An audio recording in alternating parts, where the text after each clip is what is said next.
প্রতিটি মানুষ নিজ গুণে নিজ বিশেষত্বে বিশেষ হয়, কিন্তু এটা তখনই সম্ভব যখন তার নিজের ওপরে বিশ্বাস হয়। নমস্কার বন্ধুরা, আমি সুদীপ।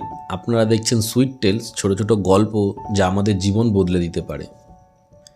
একবার এক পাথর বিক্রেতা তার দোকানে অনেক পাথর সুন্দর করে সাজিয়ে রেখেছিল, কিন্তু একটি পাথর তার দোকানের সামনে বড়ই অযত্নে পড়েছিল। ধুলো, কাদা, নোংরা মাখামাখি। এক মূর্তিকার ওই দোকানের সামনে থেকে যাওয়ার সময় পাথরটি দেখতে পায়। সে দোকানদারকে গিয়ে জিজ্ঞেস করে যে, মহাশয়, আপনার দোকানের সব পাথর এত সুন্দর করে সাজিয়ে রেখেছেন, অথচ এই পাথরটা কেন দোকানের বাইরে এইভাবে অযত্নে পড়ে আছে, ধুলো, কাদা, নোংরা মাখামাখি? দোকানদার বলে যে এই পাথরটা বেকার পাথর। বিগত 10 বছর ধরে আমার দোকানে পড়ে রয়েছে, কেউ এটাকে কেনার জন্য এতটুকুনো আগ্রহ দেখায়নি। শুধু শুধু আমার দোকানের জায়গা আটকে রেখেছিল। কিন্তু আপনি এই পাথরটাতে এত ইন্টারেস্ট কেন দেখাচ্ছেন? আপনি কি এটা কিনতে আগ্রহী? আপনার কি পছন্দ হয়েছে? মূর্তিকার বলে, হ্যাঁ, পাথরটা বেশ আমার পছন্দ।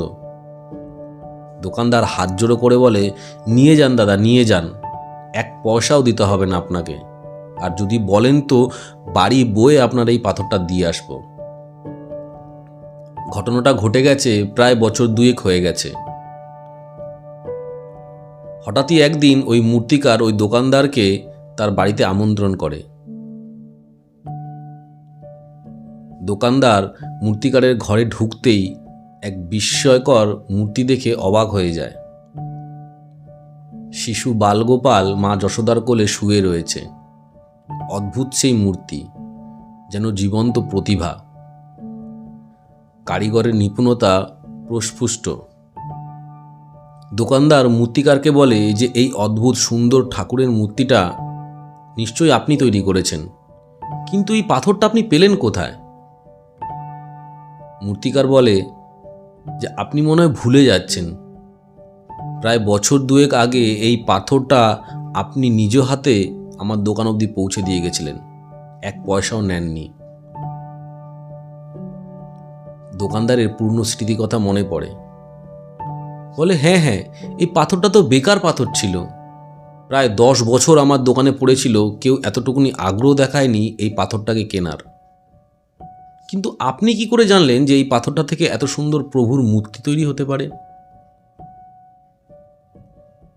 মূর্তিকার বলে যে জানি না, কিন্তু এই পাথরটার পাশ দিয়ে যখন আমি যাচ্ছিলাম, আমার অন্তরাত্মা থেকে কে যেন ডাক দেয়।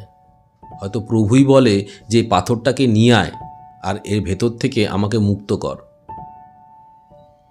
গল্পটা এই পাথর, এই মূর্তিকার বা এই মূর্তির নয়। গল্পটা আপনার আমার মতন সাধারণ কিছু মানুষের, যারা খুব সহজেই অন্য মানুষকে বিচার করে থাকি যে সে কিছু করতে পারে না, অকর্মণ্য। হয়তো কোনো টিচার তার স্টুডেন্টের ব্যাপারে এই ধারণা করছে, হয়তো কোনো প্যারেন্টস তার সন্তানের ব্যাপারে এই ধারণা করছে, হয়তো বা কোনো অফিসের কর্মচারী অন্য কোনো অফিসের কর্মচারীর ব্যাপারে এই ধারণা করে থাকছে। কিন্তু না, এই পৃথিবীতে আসা প্রত্যেকটা মানুষের কিছু গুণ রয়েছে। প্রয়োজন শুধু একটি সঠিক মেন্টরের নজরে আসা, যে কিনা তার গুণগুলিকে পালিশ করে ঘষে মেজে আরও উজ্জ্বল করে তুলবে। যেমন কয়লা খনি থেকে বেরিয়ে আসা পাথরকে ঘষে মেজে জহুরি হীরের রূপ দেয়। আসুন না বন্ধুরা, অপরের অকর্মণ্যতাকে না খুঁজে বের করে তার ভালো গুণগুলোকে আরও পালিশ করে তুলি। আর যাবার আগে আবার বলবো, নিজের আত্মীয়জনের সাথে, নিজের পরিবারের সাথে জীবনে করুন এমন কিছু যাতে সবাই আসে আপনার পিছু পিছু। নমস্কার বন্ধুরা, আমি সুদীপ। আজকের মতন এইখানেই। আবার দেখা হবে একটা ছোট্ট গল্পে। ততক্ষণ টাটা। যাবার আগে আবার বলি, ভালো লাগলে প্লিজ আমার কাছে থাকবেন, আমার সাথে থাকবেন, লাইক, শেয়ার ও কমেন্টস করবেন।